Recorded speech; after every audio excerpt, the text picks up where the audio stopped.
السلام علیکم ورحمۃ اللہ وبرکاتہ. کیسے ہیں آپ لوگ جی؟ السلام علیکم جی. استاذہ ایک دفعہ پھر الحمدللہ اسپرچول ہیلنگ کا سیشن ہے اور بہت سارے سوالات ہیں جو پورا ہفتہ آتے رہتے ہیں. آج 2 سوال ہیں جن سے میں چاہوں گی کہ میں پہلے شروع کروں اور پھر انشاءاللہ آڈینس کی طرف سے کوشچنز ہو یا انشاءاللہ یوٹیوب پہ relevant to the topic questions ہو جن کو لیا جائے. استاذ ایک چیز جو لوگ سمجھتے ہیں کہ ہم کوشش بھی کرتے ہیں لیکن ہم بہت زیادہ کمپٹیشن فیل کرتے ہیں، جیلسی فیل کرتے ہیں، مقابلہ بازی فیل کرتے ہیں، جس کی وجہ سے دل اللہ تعالیٰ کے ساتھ اس طرح سے وابستہ نہیں ہو پاتا. اگر ہم بچوں کی معاملات میں دیکھیں تو دوسروں کے بچوں سے کمپٹیشن ہے. اگر ایک خاتون آج صبح ہی انہوں نے مجھے گجرات سے لکھا، انہوں نے کہا کہ میری شادی کو 14 سال ہو گئے ہیں، 8 سال ہو گئے ہیں سوری، اور میری اولاد نہیں ہوئی اور کبھی اللہ تعالیٰ کی طرف سے یہ مہربانی کا معاملہ ہوا ہی نہیں. لیکن اب مجھے میری فیملی بھی بہت ریئلائز کرواتی ہے، مجھے لگتا ہے کہ مجھے جملوں میں، مجھے باتوں میں یہ ریئلائز کروایا جاتا ہے. اور ابھی میری دیورانی کی شادی ہوئی اور 4 مہینے کے بعد اللہ تعالیٰ نے اس کو نعمت دے دی، تو شاید میں خود بھی بہت فیل کرنے لگ گئی ہوں. ایک کمپٹیشن بھی، ایک جیلسی بھی. کسی کے بچے کامیاب ہیں تو دوسرا فیل کر رہا ہے، کسی کا کاروبار کامیاب ہے تو کوئی دوسرا فیل کر رہا ہے، کسی کی کوئی دنیاوی سکسیس ہے. تو یہ چیز ہر جگہ پر ایک سوال ابھرتا ہے کہ یہ چیزیں اللہ تعالیٰ سے جڑنے نہیں دیتی ہیں. پھر دل کے اندر گلٹ بھی آتا ہے، مسلمان بھی ہیں، گلٹ بھی آتا ہے، لیکن حسد ہے کہ کنیکٹ نہیں ہونے دے رہا روحوں کو. اس کے بارے میں کس طرح سے کسی کو گائیڈ کیا جا سکتا ہے؟ جزاک اللہ خیر. کہانی گھر گھر کی ایسا ہے کہ جیلسی انسانوں کے درمیان ہوتی ہے، ہو سکتی ہے. جیلسی پہلے اللہ سبحانہ تعالیٰ کی تقدیر کو ڈس اون کرتے ہیں. جب انسان کا تقدیر پر ایمان کمزور ہوتا ہے نا، اللہ سبحانہ تعالیٰ کی تقدیر کو ماننے کے لیے انسان راضی نہیں ہوتا، تو اس کی وجہ سے پھر انسان یعنی اس کی سوچ بدل جاتی ہے. اس کا مائنڈ سیٹ یہ ہوتا ہے کہ حالات و واقعات میری مرضی کے مطابق ہوں، اور جب اس کی مرضی کے مطابق نہیں ہوتے تو پھر اس کو کہانی سمجھ نہیں آتی. اس کو لگتا ہے کہ میرے ساتھ جو کچھ ہو رہا ہے، وائی می کا کوشچن کیوں آتا ہے. اب یوتھ میں دیکھیے، آپ آج جا کے اسے سرچ کیجئے گا وائی می لکھ کے. جب آپ سرچ کریں گے آپ کو پتہ چلے گا ساری دنیا شاید وائی می پہ ہی چل رہی ہے کہ میں ہی کیوں، اولاد نہیں ہوئی آخر میری ہی کیوں نہیں ہوئی، مالی طور پر کرنچ میں آ گئے فائنینشلی آخر میں ہی کیوں، بیماری آخر میں ہی کیوں. اور پھر اسی طرح سے جو بھی یعنی انسان اگر positive side of the picture کو دیکھیں، یا انسان جیسے اسے بہت زیادہ نعمتیں مل رہی ہوں تب اسے کبھی نہیں سوچ آتی کہ میرے پہ ہی کیوں نعمتیں نازل ہو رہی ہیں یا مجھے ہی یہ سب کچھ کیوں مل رہا ہے. لیکن جب انسان محروم ہوتا ہے تو اس کے ذہن میں یہ سب سے پہلی بات آتی ہے. تو یہ اللہ سبحانہ تعالیٰ سے ناراضگی ہے، یہ اللہ سبحانہ تعالیٰ کے اوپر آبجیکشن ہے. اور جس وقت ایک انسان اللہ تعالیٰ کی تقدیر کے بارے میں کلیئر نہیں ہوتا تو اب اس کے لیے شیطان کے لیے کھلا میدان ہے. وہ انسان کو جہاں سے چاہے ورغلا سکتا ہے، اور شیطان انسان کو مختلف طرح کے ٹریپ میں لیے رکھتا ہے. اور بہت بڑا ٹریپ ہے کمپیریزن ٹریپ، کہ اچھا اس کو یہ ملا مجھے کیوں نہیں. اگر آپ اسے ابتدائی طور پر دیکھیں، آدم علیہ السلام کے 2 بیٹوں کے درمیان جب حسد ڈیولپ ہوا تھا تو کس طرح سے ہوا تھا کہ اس کی نظر قبول ہوگی میری کیوں نہیں، وائی می. تو وائی می کا سوال تو بہت قدیم ہے. اس کا مطلب ہے یہ قدیم جاہلیت ہے کہ شروع سے انسانوں کے اندر شیطان نے یہی پہلا ایرو لگایا تھا، کیونکہ اس کو خود بھی سب سے پہلے جیلسی ہی ہوئی تھی نا آدم علیہ السلام سے، کہ آدم علیہ السلام کو تو اللہ سبحانہ تعالیٰ نے نام سکھا دیے، فرشتوں نے سجدہ کر لیا، تو مطلب میں تو اس سے زیادہ افضل تھا، اور اس کے مقابلے میں آدم کو یہ سب کچھ مل گیا. تو یہ یعنی اس نے اپنے اوپر ہٹ فیل کیا، تو اس نے جیلسی تو وہاں سے شروع ہوئی تھی، ورنہ اس یونیورس میں اس سے پہلے جیلسی نہیں تھی. پھر یوسف علیہ السلام کے بچوں کو دیکھیے، یعقوب علیہ السلام کے بچوں کو، حضرت یوسف علیہ السلام کے بھائیوں کے ساتھ جو حسد ڈیولپ ہوا تھا وہ بھی اسی طرح سے. تو پہلی ناراضگی اللہ سبحانہ تعالیٰ کے ساتھ ہے اس کے بعد شیطان کو موقع ملا. جب اللہ کو اپنا رب نہیں بنایا تو شیطان تو رب بن جاتا ہے. جس کا رب شیطان بن جائے وہ حسد کا شکار ہو جاتا ہے.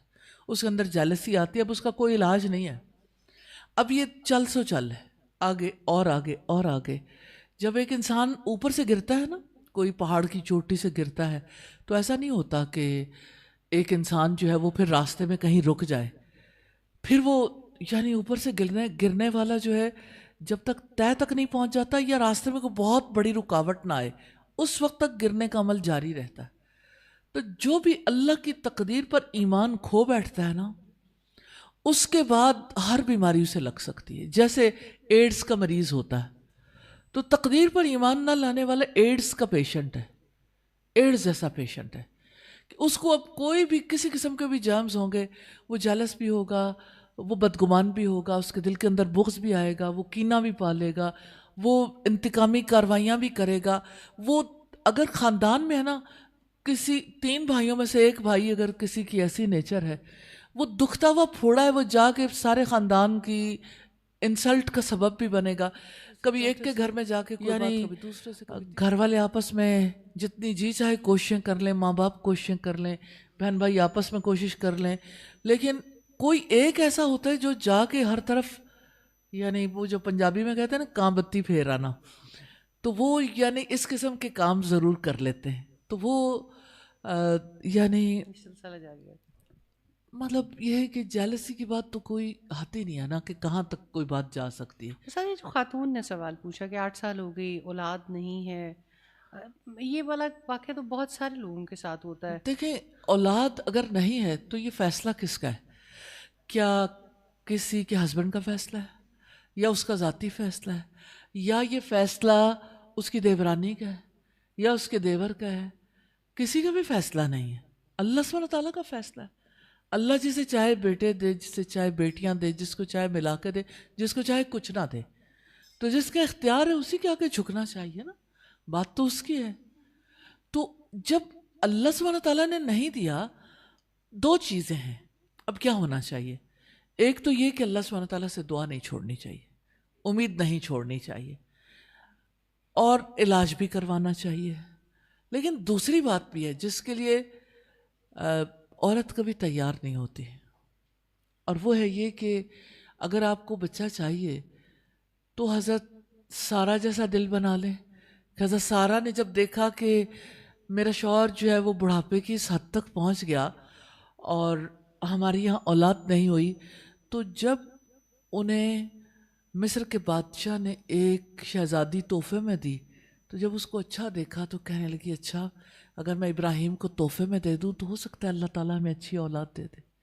تو پھر اتنا بڑا ظرف بنا لیں سیدہ سارہ جیسا, تو پھر اسماعیل جیسا بیٹا بھی مل سکتا ہے. تو ایک یہ بھی صورت تو ہو سکتی ہے نا. لیکن یہ کہ جو انسان جیلسی کا شکار ہو جائے اس کی سوچ پھر اس طرف جاتی نہیں ہے, سیدھی نہیں ہوتی. استاذہ اسی طرح کا ایک اور واقعہ, بلکہ میں اس کا جواب اب تک نہیں دے سکی. ہماری ایک دوست کی کال آئی, ان کی شادی کو 22 سال ہو گئے, اللہ تعالیٰ نے اولاد کی نعمت سے محروم رکھا. اب 22 سال کے بعد ان کے ہسبینڈ دوسری شادی کرنا چاہتے ہیں اور ان کے بھی سارے حقوق پورے کرنا چاہتے ہیں, دوسری بھی چاہتے ہیں. لیکن اب وہ کہتی ہیں کہ ٹھیک ہے, ایک تو 22 سال بعد انہیں خیال آیا. میں نے کہا ساری زندگی انہوں نے تمہارا خیال کیا؟ کہتی ہاں کیا. میں نے کہا اگر 22 سال کے بعد ان کے دل میں خواہش پیدا ہو گئی ہے اولاد کے لیے, وہ یہ کہتے ہیں اولاد کے لیے کریں, لیکن لڑکی کا کہنا یہ ہے کہ وہ اس کو میرے ساتھ رکھنا چاہتے ہیں, تو میں کیا اس بات پہ کمپرومائز کروں یا نہ کروں؟ کیونکہ خواتین تو اگر مان بھی جائیں کسی سٹیج پہ تو وہ شیئرنگ کا جو کانسیپٹ ہے, یہی چیزیں ہیں. ایک پوری زندگی ایک شخص کے نام بھی لگا دی, سارا کچھ. اب اس کا یہ خیال ہے کہ یہ ٹھیک ہے, اگر نعمت نہیں تھی تو ہم دونوں کے پاس نہیں تھی, تو یہ زیادتی ہو رہی ہے میرے ساتھ اس اسٹیج پہ. اچھا فائزہ, ایسا ہے کہ جیسے آپ دیکھتے ہیں نارملی, میں بھی ایک عورت ہوں, ہر عورت یہ کہتی کہ میں نے اپنی زندگی مرد کے نام لگا دی. تو مرد نے کس کے نام لگائی ہوئی ہے؟ مطلب ہمیں یہ کیوں فیل ہوتا ہے کہ ہم نے بہت کچھ کیا ہے؟ نیچرلی یہ بانڈ ہے نا, دونوں کی بانڈنگ بنتی ہے اور دونوں ہی سیکریفائس کرتے ہیں ایک دوسرے کے لیے. تو اگر 22 ایئرس تک خیال نہیں آیا تو یہ غلطی ہے. خیال پہلے دن سے ہوتا ہے, اور میں یہ کہتی ہوں یہ بہت بڑا صبر ہے کہ 22 برس تک اپنی وائف کو یہ نہیں کہا. اب یہ کہ زیادہ وہ چیز بڑھ گئی ہوگی جس کی وجہ سے انہوں نے اپنی وائف کے سامنے یہ صورتحال رکھی کہ میں دوسری شادی کر لوں، تو مجھے ایسا فیل ہوتا ہے کہ انہیں positive side of the picture دیکھنی چاہیے کہ ایک شخص نے 22 برس تک میری اس کیفیت کو برداشت کیا، اور میں اب جب کہ یعنی چانس بھی تھوڑا رہ گیا زندگی کا اور صورتحال ایسی ہے، تو مجھے بھی اتنا حوصلہ تو پیدا کرنا چاہیے کہ میں 22 سال میں بھی برداشت کر لوں. اور اگر یعنی ایک چیز اپنی جگہ پر ہے، یہ جو ہے نا شیئرنگ کا کانسیپٹ کہ ایک ہی گھر میں دونوں کو رکھیں، یہ کوئی اسلامک کانسیپٹ نہیں ہے، یہ اسلامی تصور نہیں، یہیں سے سارے جھگڑے پیدا ہوتے ہیں. اگر آپ شادی کرنا چاہتے ہیں تو اچھا ہے، دونوں کو برابر کا حق دیں اور الگ الگ جگہ دیں. اسپیس جب الگ ہوگی تو کسی کو ایک دوسرے سے جالس ہونے کا موقع نہیں ملے گا، اور اگر اسپیس نہیں دیں گے تو نیچرلی پھر یعنی آگے کے حالات جو ہے وہ سنبھالنے بھی مشکل ہو جاتے ہیں. ٹھیک ہو گیا، جزاک اللہ خیر. استاد بہت لوگ کہتے ہیں کہ نماز بھی ادا کرتے ہیں لیکن پھر بھی دل سخت رہتا ہے، اللہ تعالیٰ کی عبادت بھی کرتے ہیں لیکن معاملات میں لوگوں کے لیے نرمی نہیں آتی، گنجائش پیدا نہیں ہوتی، کسی کو معاف نہیں کیا جاتا. پھر کیا چیز ہے جو دلوں کو نرم کرتی ہے؟ اللہ سبحانہ تعالیٰ نے نماز کے بارے میں جو بات کہی ہے نا، اس کو ضرور سمجھنا چاہیے. اللہ تعالیٰ یہ کہتے ہیں نماز کو میری یاد کے لیے قائم کرو. تو ہم میں سے ہر ایک کو اپنی نماز کی طرف ضرور دیکھنا چاہیے. نمازیں جو ادا کی جاتی ہیں، کیا واقعی اس میں اللہ سبحانہ تعالیٰ کی تعظیم، اللہ تعالیٰ کا ذکر، اللہ سبحانہ تعالیٰ کے ساتھ ایک تعلق اور محبت ہے، یا یہ ہے کہ یہ ایک ریچول ہے؟ سم ٹائمز ایسا ہوتا ہے کہ ریچول جو ہے نا، یعنی رسمی طور پر ہم نماز کے وہ ساری چیزیں پرفارم کر رہے ہوتے ہیں لیکن دل کہیں اور ہی ہوتا ہے. ہمارا جو اندر کا کنیکشن ہے وہ صحیح جڑا ہوا نہیں ہوتا. اچھا چلیے مجھے یہ بتائیے کہ آپ نے اپنا موبائل چارجنگ کے لیے لگایا لیکن تھوڑا سا کنیکشن لوز رہ گیا. اب جب کنیکشن لوز تھا تو آپ کہتے ہیں ساری رات میں نے تو اسے چارجنگ پہ لگائے رکھا اور یہ چارج ہی نہیں ہوا، پتہ نہیں کیا ہوا. تو آپ ذرا تھوڑا سا اس کو سیٹ کر کے لگاتے ہیں تو آپ کہتے ہیں اوہ ہو یہ تو یعنی ڈسکنیکٹڈ تھا جس کی وجہ سے یہ چارج نہیں ہوا. تو کبھی کبھی نہیں، اکثر ایسا ہوتا ہے کہ آپ نماز بھی پڑھ رہے ہوتے ہیں لیکن آپ کا دل اللہ سے کنیکٹڈ نہیں ہوتا جس طرح سے ہونا چاہیے. تو اس کی وجہ سے پھر آپ کی باقی زندگی بھی ویسے کنیکٹڈ نہیں ہوتی جس طرح سے کنیکٹڈ ہونی چاہیے. تو اللہ سبحانہ تعالیٰ کے ساتھ کنیکشن کو اگر آپ بنیاد بناتے ہیں کہ نمازیں بھی پڑھتے ہیں لیکن دل پھر بھی سخت ہے، دل کی سختی بتاتی ہے کہ معاملہ کچھ اور ہے، کہ دل کہیں اور ہے. کیونکہ اللہ سبحانہ تعالیٰ کی یاد سے، اللہ تعالیٰ کے تعلق سے دل پگھلتا ہے، دل کے اوپر اثر پڑتا ہے. اور آپ دیکھیں کہ ہر ایک چیز کو ہم دیکھتے ہیں جب اپنی اصل کے ساتھ جڑتی تو کیفیت کتنی فرق ہوتی. جیسے آسمان پہ تڑپنے والی جو بجلیاں ہیں ان کا مرکز زمین میں ہے. تو آپ مجھے یہ بتائیے کہ جس وقت وہ زمین کے ساتھ کنیکٹ ہونا چاہتی ہیں، لوٹنا چاہتی ہیں، تو ان کی کیا کیفیت ہوتی؟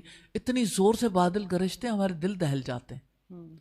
کبھی کبھی ایسا ہوتا ہے ہلکی ہلکی گرج چمک ہوتی تو ہم خوش ہو جاتے ہیں اس ہلکی گرج چمک کو، لیکن بہت زور سے بادل گرجیں تو ہمارے دل میں یہ بات آتی ہے کہ جانے کہاں پر یعنی یہ بجلی جا کے گرے گی اور کہاں تباہی ہوگی.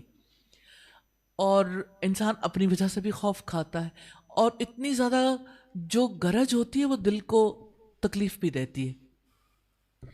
تو اب آپ دیکھیے کہ اس بجلی نے جو آسمان پر ہے، جب اس کا رابطہ زمین کے ساتھ ہونا ہے، نماز بھی تو رابطہ ہے نا، تعلق ہے. جب زمین کے ساتھ رابطہ ہونا ہے تو وہ ہر چیز کو جو راستے میں آتی ہے کاٹ کے، جلا کے، راکھ کر کے، چیر پھاڑ کے وہ زمین کے مرکز میں اتر جاتی. بندہ جب رب سے رابطہ کرتا ہے، اس کا دل، اس کی دلی کیفیت، اس کی ایموشنل کنڈیشن جو ہے وہ کتنی چینج ہوتی ہے، یہ ہر ایک اپنی نماز میں دیکھ سکتا ہے. تو نمازیں تو سٹینڈرڈ ہیں، نمازیں تو ہمیں بتاتی ہیں کہ ہمارا یعنی ہمارے معاملات اب کس طرح سے ترتیب پائیں گے. تو زندگی میں مجھے یہ بات بہت زیادہ میرے دل کو اپیل کرتی ہے ہمیشہ کہ ایک نماز کے بعد جب درمیان کا ٹائم گزرتا ہے اور اگلی اذان ہوتی ہے تو دراصل یہ اس کی پکار ہوتی ہے کہ جو گناہوں کی آگ آپ نے پچھلی نماز کے بعد بھڑکائی ہے، آؤ اب اس آگ کو بجھا لو. تو پھر وہ آگ بجھے تو صحیح نا. جب اللہ سبحانہ تعالیٰ کے ساتھ کنیکشن ہے تو تبدیلی تو آئے. پہلی بات تو یہ. دوسری بات یہ کہ دل کی سختی ہے تو دل کی سختی کو دور کرنے کے لیے ہمیں بیسک کانسیپٹ بھی سمجھنا چاہیے. قرآن حکیم ہمیں یہ کہتا ہے کہ ان کے دل، یہودیوں کے دل، عیسائیوں کے دل، اللہ تعالیٰ نے جب ابتدا میں بات کی پہلے پارے میں کہ ان کے دل پتھروں کی طرح سخت ہیں، یا شاید پتھروں سے زیادہ سخت ہیں. جب کبھی کسی قوم کے پاس اللہ کی کتاب آتی ہے، اللہ کے احکامات آتے، وہ احکامات کو نہیں مانتے تو دل سخت ہو جاتا ہے. اللہ تعالیٰ کہتے ہیں کہ اپنی مرضی کی زندگی سے زیادہ سخت ہیں، کیونکہ پتھروں میں کوئی ایسا ہے جو اللہ کے خوف سے گر پڑتا ہے، لینڈ سلائیڈنگ ہو جاتی ہے، اور پتھروں میں سے کوئی ایسا ہے جس سے پانی پھوٹ کے نکل آتا ہے. تو بعض اوقات انسان کا دل اپنے ہی اعمال کی وجہ سے اور اللہ سبحانہ تعالیٰ سے صحیح کنیکشن نہ جڑنے کی وجہ سے اتنا سخت ہو جاتا ہے کہ اس کے اوپر نہ نماز کا فرق آتا ہے، نہ ذکر کا فرق آتا ہے. اس وجہ سے پھر زیادہ دل کی طرف توجہ کرنے کی ضرورت ہوتی ہے، نیکی کی مجالس کی، اور اللہ سبحانہ تعالیٰ کا ذکر کرنے کی، استغفار کرنے کی، اور اسی طرح سے دعا کرنے کی. اور یہ دعا خاص طور پر رسول اللہ صلی اللہ علیہ وسلم کیا کرتے تھے، یا مقلب القلوب ثبت قلبی علی دینک، کہ اے دلوں کو پھیرنے والے میرے دل کو اپنے دین پر ثابت قدم رکھنا.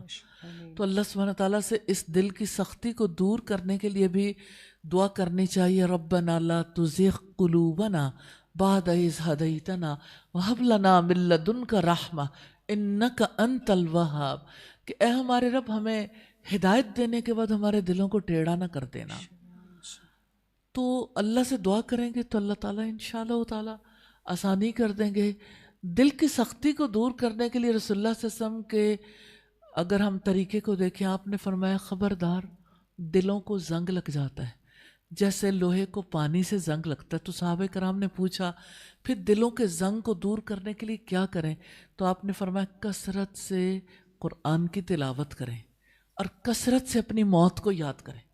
تو یہی دو نسخے، موت کو کثرت سے یاد کر لیں، اور دوسری بات یہ ہے کہ قرآن مجید کی کثرت سے تلاوت کریں.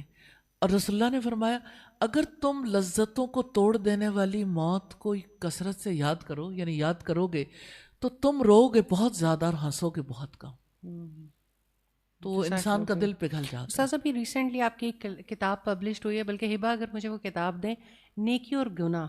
جی، اتنا آپ نے چھوٹی چھوٹی نیکیوں کو اور چھوٹے گناہوں کو اس میں ایکسپلین کیا ہے کہ مجھے لگتا ہے کہ بہت ساری چیزیں جنہیں ہم عام روٹین میں گناہ سمجھنا چھوڑ دیتے ہیں اور جس کی وجہ سے دل مردہ ہو جاتے ہیں، سخت ہو جاتے ہیں، ہم فار گرانٹیڈ لینا شروع کر دیتے ہیں.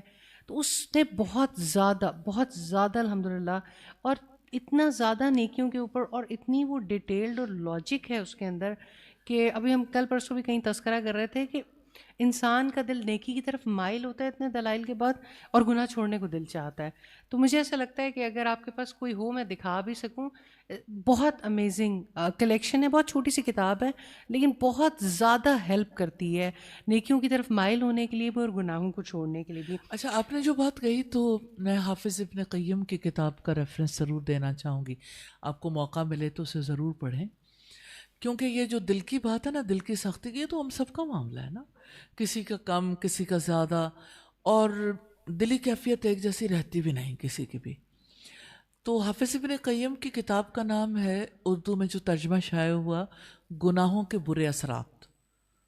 تو کافی یہ ہیوی بک ہے، لیکن اصل میں اس کا کانسیپٹ جو ہے نا، اور جو ڈسکشن ہے وہ بہت زیادہ اہم ہے کہ ایک گناہ بندہ کرتا ہے نا تو اس گناہ کا اثر نسلوں تک جاتا ہے. یعنی یہ نہیں کہ صرف اس کی نسل میں. جیسے آپ دیکھیے کہ انسان جس وقت، یعنی آج کی ہمیں سائیکالوجی بتاتی ہے کہ وراثتی اثرات جو ہوتے ہیں کس طرح سے ایک نسل سے دوسری نسل میں جاتے ہیں. ہماری میڈیکل سائنس بتاتی ہے کہ اگر کسی کے ماں باپ کو یعنی شوگر کی بیماری ہے، ڈائبٹیز ہے، کچھ اور بیماریاں ایسی ہیں، ہائپر ٹینشن ہے، تو بچوں میں بھی ٹرانسفر ہوتی ہیں. تو اسی طرح سے آپ دیکھیے کہ گناہوں کے جو معاملات ہیں نا، اگر کسی کے ماں باپ کے اندر ایک ہیبٹ ہے نا، تو وہ یعنی میں فرض کریں کہ ایک لڑکا جو ہے اس کی شادی ہوتی ہے تو وہ کیسا شوہر بنے گا؟ اپنے باپ جیسا، کیونکہ اس کے لیے تو آئیڈیل وہی ہے، اس کو کاپی کرے گا. کسی بچے نے مجھ سے کہا کہ میں بہت کوشش کرتا ہوں، میرا باپ اچھا شوہر نہیں تھا، میں بہت کوشش کر کے میں اپنے آپ سے جنگ لڑتا ہوں کہ میں نے اس طرح کا شوہر نہیں بننا. کہتا ہے میں پوری سٹرگل کرنے کے بعد بھی جب میں اس سے نکلتا ہوں میں پھر دیکھتا ہوں میں پھر وہیں ہوتا ہوں. اتنے گہرے اثرات ہیں، میں ساری چیزوں کو فیل کرتا ہوں، میں نکلنا چاہتا ہوں، میں ایسا نہیں بننا چاہتا، لیکن ایون دین میں اس سے نکل نہیں پاتا. تو ایک فرد کا معاملہ ہے اپنی بیوی کے ساتھ، جب وہ اپنی وائف کو رسپیکٹ نہیں دیتا، ڈس رسپیکٹ کرتا، نسلیں خراب ہوں گی، نسلیں برباد ہوں گی. اور آپ سوچیں جہاں تک اس کے گناہ کے اثرات پہنچیں گے ادھر تک اس کا عمل نامہ تو خراب ہوتا رہے گا نا. تو انسان کو کتنا کانشیس رہنے کی ضرورت ہے کہ وہ دوسروں کے ساتھ معاملہ کرے تو اللہ سے ڈر کے، گاڈ فیئرنگ رہے کہ اللہ سبحانہ تعالیٰ نے مجھ سے حساب لینا، اور میرا معاملہ صرف یہاں تک نہیں، اسی طرح کا معاملہ ماں کا بھی ہے. ہمارے یہاں یہ عام طور پر کہا جاتا ہے کہ رشتہ لینا ہے لڑکی کو نہ دیکھو، لڑکی کی ماں کو دیکھو، کہ لڑکی نے بالآخر اپنی ماں کی طرح کا ہو جانا ہے.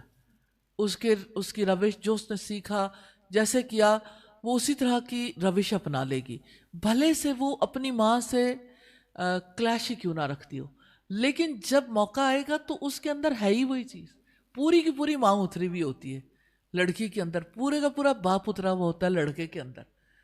تو چاہے آپ کو دیکھتے ہوں کہ ٹین ایجرز کتنے اپنے پیرنٹس سے کلیش کھاتے ہیں، لیکن جب کبھی اپنا رول نبھانا ہوتا ہے نا تو پھر ان کے سامنے آئیڈیل کوئی اور نہیں ہوتا، کیونکہ نہ تو محمد رسول اللہ کو آئیڈیل بنایا، نہ ان کے سامنے کوئی اور رول ماڈل، ایک ہی رول ماڈل ہے جس کو کسی نے فالو کرنا ہے. تو نیچرلی پھر یہ چیزیں اثر انداز تو ہوتی ہیں. آپ کو کوئی سوال ہو تو آپ پوچھ سکتے ہیں جی. استاذہ آن لائن کچھ سوال ہیں. شزل ایمان کہتی ہیں السلام علیکم استاذہ جی، اگر ہم دین کا علم حاصل کریں اور پھر اس کی تعلیم دوسروں کو دینے کے بعد دین کی کمی خود میں اور اپنے بچوں میں محسوس کریں تو یہ کس چیز کی علامت ہے؟ کال آف فیل کا تضاد نہیں ہے؟ میں نے ان کا سوال یہ ہے.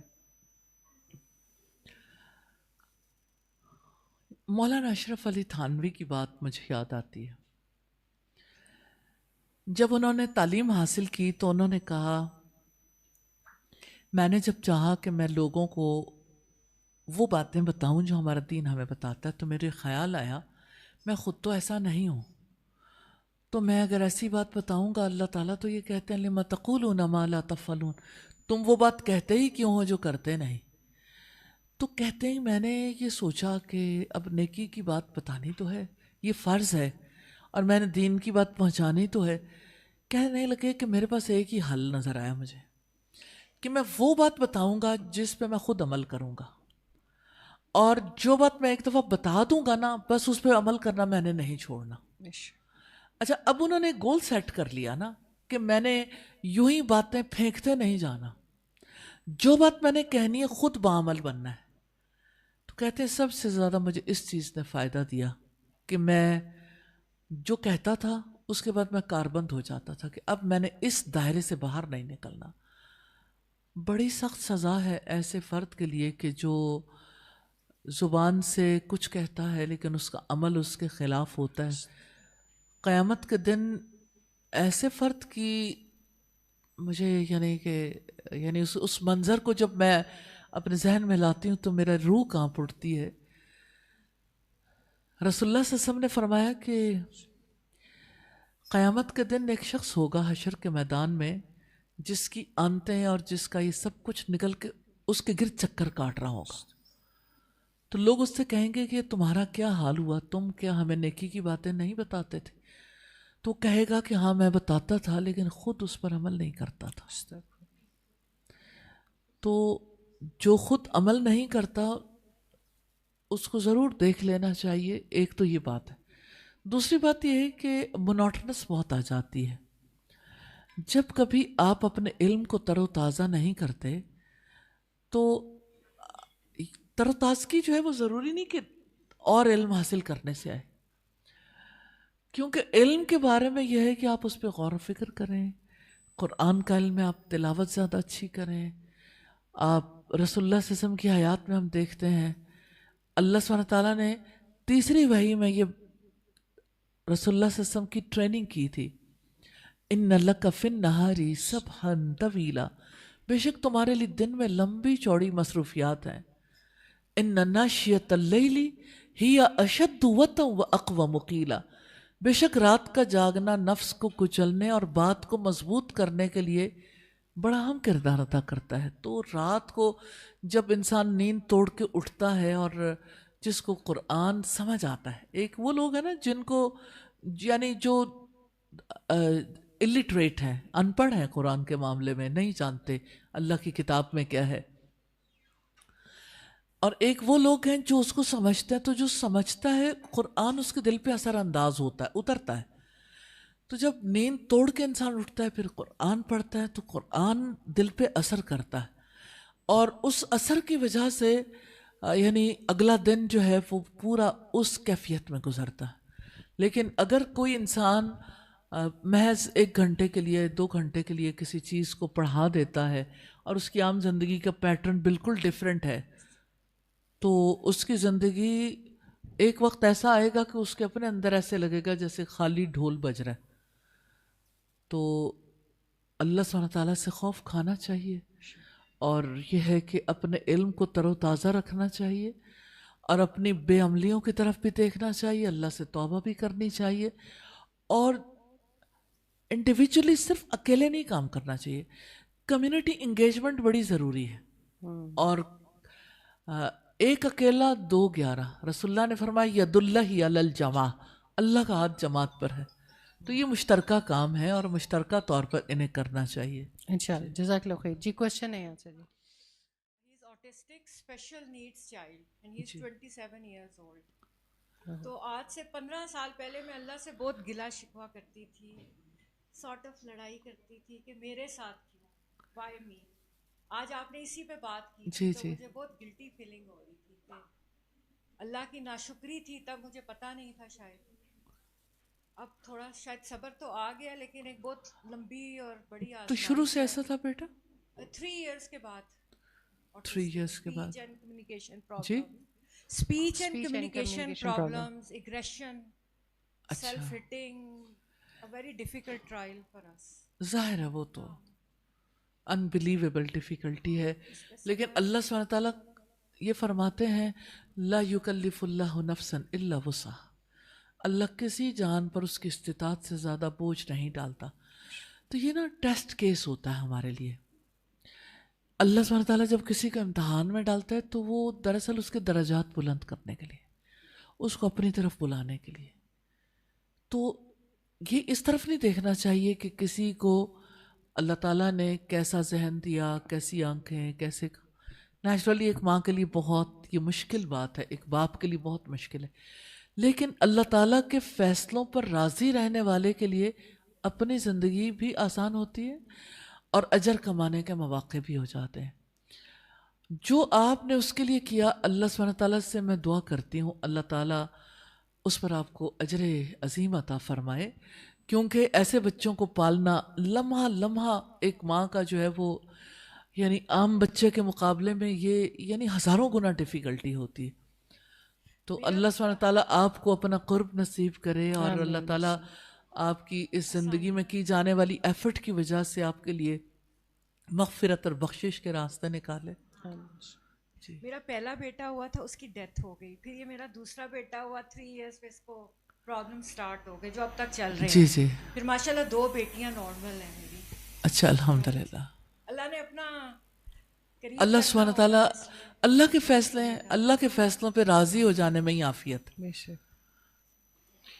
استاذہ اسی کوشچن سے ریلیویٹ ایک سوال ہے، وہ پہلے لیتی ہوں. ریان سوال پوچھنے کی، کیا تکلیف پر آنسو بہانا تقدیر سے انکار ہے؟ ہم کیسے صبر کریں تکلیف پر کہ آنسو رک جائیں؟ Kindly guide me. ایک منظر آپ کے سامنے رکھتی ہوں. محمد رسول اللہ صلی اللہ علیہ وسلم کے بیٹے کا انتقال ہو گیا ہے، بیٹا گودی میں ہے، آپ کی آنکھوں سے آنسو رواں ہیں، اور آپ کہتے ہیں ابراہیم تمہاری موت پہ دل غمزدہ ہے، لیکن زبان وہی کچھ کہے گی جو اللہ سبحانہ تعالیٰ کا حکم ہے، کہ میری زبان سے ایسا کوئی لفظ نہیں نکلے گا. یہ ایک ایگزامپل ہے ہمارے سامنے کہ آنکھ آنسو بہا سکتی ہے، بہاتی ہے. آپ اس غم کو کیسے الگ کر سکتے ہیں؟ ظاہر ہے کسی صدمے پہ انسان کو تکلیف ہو سکتی، جیسے آپ کو ویسے چوٹ لگتی ہے، کوئی تکلیف ہو جاتی ہے، اس وقت آنسو نکل آتے ہیں. ایسے ہی جب انسان کسی ایسے پرابلم کی وجہ سے تکلیف میں آتا ہے تب بھی آنسو نکلتے ہیں. لیکن زبان اور دل جو ہے وہ اللہ سبحانہ تعالیٰ کی مرضی کے مطابق چلنے چاہیے، اللہ کے فیصلے پہ راضی رہنا چاہیے، اور اللہ تعالیٰ سے دعا کرنی چاہیے اللہ تعالیٰ اس مشکل اور مصیبت کو ٹال دے. اور دوسرا یہ ہے کہ اللہ سبحانہ تعالیٰ سے صبر کی بھی توفیق مانگنی چاہیے. یقیناً اللہ تعالیٰ کی دی ہوئی کوئی تکلیف ایسی نہیں ہے، کوئی مصیبت ایسی نہیں ہے جس میں ہمارے لیے خیر نہ چھپی ہوئی ہو. کیا رات کے گھپ اندھیرے میں ہمارے لیے کوئی خیر چھپا ہوا نہیں ہوتا؟ اگر رات نہ آئے تو یہاں کسی قسم کی کوئی فصل نہ ہو سکے، اگر رات نہ آئے تو شاید انسانی زندگی ممکن ہی نہ ہو. رات آتی ہے، سکون ملتا ہے، تو ہم تازہ دم ہو کے اگلے دن پھر سب کچھ کرنے کے لیے ریڈی ہو جاتے ہیں. نبی صلی اللہ علیہ وسلم پر نازل ہونے والی ایک پیاری صورت، اللہ سبحانہ تعالیٰ نے رسول اللہ کو کیسے سمجھایا؟ وَالضُّحَىٰ وَاللَّيْلِ إِذَا سَجَىٰ، قسم ہے چاشت کے وقت کی اور رات کی جب وہ چھا جائے. مَا وَدَّعَكَ رَبُّكَ وَمَا قَلَىٰ، نہ تیرے رب نے تجھے چھوڑا ہے نہ تجھ سے ناراض ہوا، اور بے شک تمہارے لیے آخرت دنیا سے بہت بہتر ہے. تو مجھے ایسا لگتا ہے جیسے مصیبتوں میں اگر آپ رسول اللہ کی مصیبت کو یاد کر لیں، اگر آزمائشوں میں آپ اللہ سبحانہ تعالیٰ کے طریقے کو ذہن میں رکھیں، آپ کے لیے اس سے گزرنا بہت ایزی ہو جاتا ہے. اب آپ دیکھیے، میں نے جو ہی والضحیٰ کہا تو آپ لوگوں میں سے کئی لوگوں کے چہرے پہ اسمائل آ گئی، کیونکہ رسول اللہ یاد آ گئے نا. اللہ کے رسول جب یاد آئے تو آپ کی کیفیت اندر سے ایموشنز چینج ہو جاتے ہیں نا، انسان کے اپنی تکلیف چھوٹی لگتی ہے. جزاک اللہ خیر. جی